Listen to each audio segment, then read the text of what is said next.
বিদ্যাদেবীর আরাধনায় বাঙালি এবার দুভাগে বিভক্ত। রবিবারই পঞ্চমী পড়ে গেছে, আবার পঞ্জিকা মতে সোমবারই সরস্বতী পূজার দিনক্ষণ। তাই কেউ পুজো করেছে রবিবার, তো কেউ কেউ আবার এই দিনই সরস্বতী বন্দনায় মেতেছে।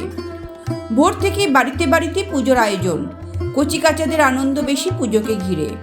কেউ কাঁসর বাজাতে ব্যস্ত, তো আবার অন্য একজন ফুলের মেলায় পোজ দিয়ে দাঁড়িয়ে সরস্বতী পুজোর আনন্দ উপভোগ করছে।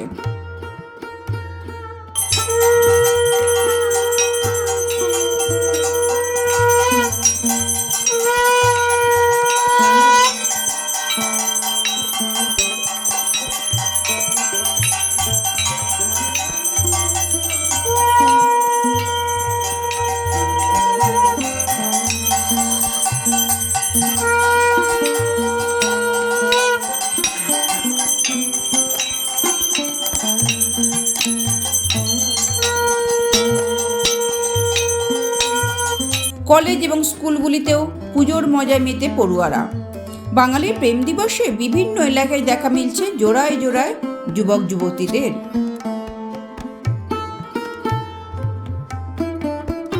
ব্যুরো রিপোর্ট, লটারি সংবাদ।